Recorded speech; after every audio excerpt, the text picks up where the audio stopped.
Genesis chapter 47. Then Joseph went in and told Pharaoh and said, My father and my brothers, with their flocks, their herds, and all that they own, have come out of the land of Canaan, and behold, they are in the land of Goshen. From among his brothers he took 5 men and presented them to Pharaoh. Pharaoh said to his brothers, What is your occupation? They said to Pharaoh, Your servants are shepherds, both we and our fathers. They said to Pharaoh, We have come to live as foreigners in the land, for there is no pasture for your servants' flocks. For the famine is severe in the land of Canaan. Now therefore please let your servants dwell in the land of Goshen. Pharaoh spoke to Joseph, saying, Your father and your brothers have come to you. The land of Egypt is before you. Make your father and your brothers dwell in the best of the land. Let them dwell in the land of Goshen. If you know any able men among them, then put them in charge of my cattle. Joseph brought in Jacob his father, and set him before Pharaoh. And Jacob blessed Pharaoh. Pharaoh said to Jacob, How many are the days of the years of your life? Jacob said to Pharaoh, The days of the years of my pilgrimage are 130 years.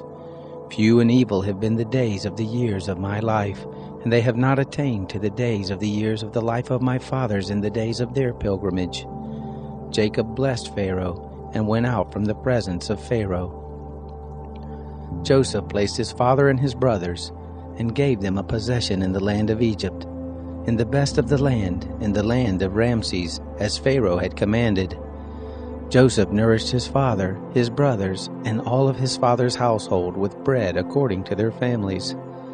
There was no bread in all the land, for the famine was very severe, so that the land of Egypt and the land of Canaan fainted by reason of the famine.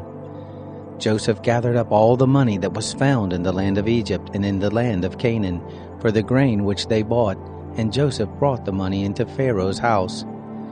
When the money was all spent in the land of Egypt and in the land of Canaan, all the Egyptians came to Joseph and said, Give us bread, for why should we die in your presence? For our money fails. Joseph said, Give your cattle, and I will give you food for your cattle, if money fails. They brought their cattle to Joseph, and Joseph gave them bread in exchange for the horses, and for the flocks, and for the herds, and for the donkeys, and he fed them with bread in exchange for all their cattle for that year. When that year was ended, they came to him the second year and said to him, We will not hide from my lord how our money is all spent, and the herds of cattle are my lord's. There is nothing left in the sight of my lord but our bodies and our lands. Why should we die before your eyes, both we and our land? Buy us and our land for bread, and we and our land will be servants to Pharaoh. Give us seed that we may live and not die, and that the land won't be desolate. So Joseph bought all the land of Egypt for Pharaoh, for the Egyptians sold every man his field, because the famine was severe on them, and the land became Pharaoh's. As for the people, he moved them to the cities from one end of the border of Egypt even to the other end of it. Only he didn't buy the land of the priest, for the priest had a portion from Pharaoh, and ate their portion which Pharaoh gave them. That is why they didn't sell their land. Then Joseph said to the people, Behold, I have bought you and your land today for Pharaoh.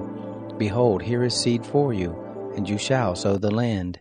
It will happen at the harvest, that you shall give 1/5 to Pharaoh, and 4 parts will be your own, for the seed of the field, for your food, for them of your households, and for food for your little ones. They said, You have saved our lives. Let us find favor in the sight of my lord, and we will be Pharaoh's servants. Joseph made it a statute concerning the land of Egypt to this day, that Pharaoh should have the 5th. Only the land of the priest alone didn't become Pharaoh's. Israel lived in the land of Egypt, in the land of Goshen, and they got themselves possessions therein, and were fruitful and multiplied exceedingly. Jacob lived in the land of Egypt 17 years. So the days of Jacob, the years of his life, were 147 years. The time drew near that Israel must die, and he called his son Joseph and said to him, If now I have found favor in your sight, please put your hand under my thigh, and deal kindly and truly with me. Please don't bury me in Egypt, but when I sleep with my fathers, You shall carry me out of Egypt, and bury me in their burying place." He said, "I will do as you have said." He said, "Swear to me." And he swore to him. Israel bowed himself on the bed's head.